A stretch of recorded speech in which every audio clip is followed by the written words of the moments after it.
এই মুহূর্তে আমরা একটু সিরাজগঞ্জ ৩ আসনের খবরাখবর জানবো। তবে একটু জানিয়ে রাখি, চলন বিল অধ্যুষিত সিরাজগঞ্জ ৩ আসন একসময় নানা প্রজাতির মাছে ভরপুর থাকতো এই বিশাল জলাভূমি, কিন্তু দখল দূষণে এখন অস্তিত্ব সংকটে ভুগছে চলন বিল।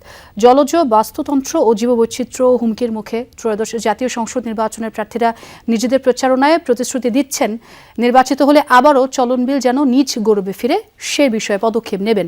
আমরা বাকি খবরাখবর জানবো সহকর্মী গোলাম মোস্তফা রুবেলের কাছ থেকে। তিনি আমার সঙ্গে ইতিমধ্যে যোগও হয়েছেন। রুবেল, যেমনটি বলছিলাম, প্রার্থীরা ইশতেহার ও নির্বাচনী প্রচারণায় কি কি প্রতিশ্রুতি দিচ্ছেন, কি কি পদক্ষেপ তারা নেবেন এবং চলন বিল নিয়ে তাদের পরিকল্পনাটা কি একটু জানতে চাই আপনার কাছ থেকে সংক্ষিপ্ত করে। রেইনবো অলরাউন্ডার এক্সটেরিয়র পে বাড়ির বাহিরের দেয়ালের সুরক্ষা নিয়ে থাকুন নিশ্চিন্ত, সাথে পাচ্ছেন 10 বছরের ওয়ারেন্টি। আজ রয়েছে সকাল থেকে সিরাজগঞ্জ ৩ আসনে একদম ভোটের পরিবেশ নিরুত্তাপ, কোনো উত্তাপ নেই আসলে এই অঞ্চলে ভোটের পরিবেশের কারণে। এই অঞ্চলে 4 জন প্রার্থী রয়েছেন।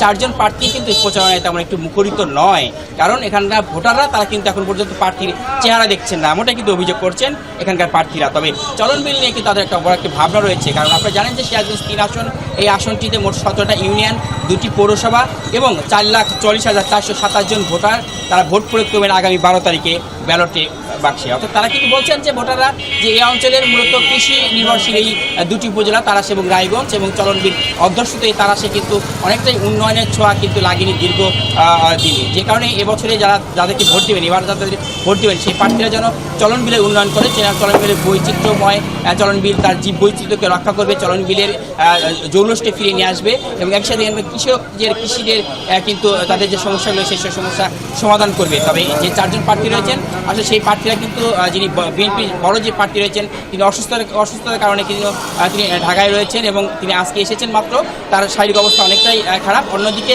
খেলাফত মজলিস যিনি পেয়েছেন রিক্সা প্রতীক নিয়ে, তাকে আমি কিছু স্বল্পকারী প্রচারণা দেখা মিললেও এখানে লাঙ্গল প্রতীক নিয়ে যিনি রয়েছেন তার দেখা মেলেনি। অন্যদিকে স্বতন্ত্র একজন প্রার্থী রয়েছেন, তারও কিন্তু আসলে দেখা মেলেনি। অর্থাৎ এই অঞ্চলের ভোটাররা বুঝতেই পারছে না যে একটি নির্বাচন, সেই নির্বাচনের আমেজ, সেই আমেজ থেকে কিন্তু বঞ্চিত হয়ে আছে সিরাজগঞ্জ 3 আসনের যারা ভোটাররা রয়েছেন তারা কিন্তু বলছেন যে আসলে সকাল থেকে সন্ধ্যা পর্যন্ত তাদের কাছে কোনো প্রার্থী কিন্তু ভোট চাইতে আসা সেরকম পরিবেশ কিন্তু তারা দেখছে না, যেখানে তারা কিন্তু অনেকটাই ক্ষোভ নিয়েই কিন্তু বলছেন যে তারপরেও জাতীয় সংসদ নির্বাচনে তারা অংশগ্রহণ করবেন এবং এই এলাকার উন্নয়নের জন্য, চলন বিলের উন্নয়নের জন্য, কৃষির উন্নয়নের জন্য তারা মূলত কাজ করবেন। কথা বলতে চাচ্ছি একজন ভোটারের সাথে। আসলে একটি কথা বলবো যে আপনারা তো ভোটাররা যারা রয়েছেন এখন পর্যন্ত এই যে বলছেন, সবাই অভিযোগ দিচ্ছেন যে আপনারা ভোটার প্রার্থীদের চেহারা দেখতে পাচ্ছেন না, সেটা কেন?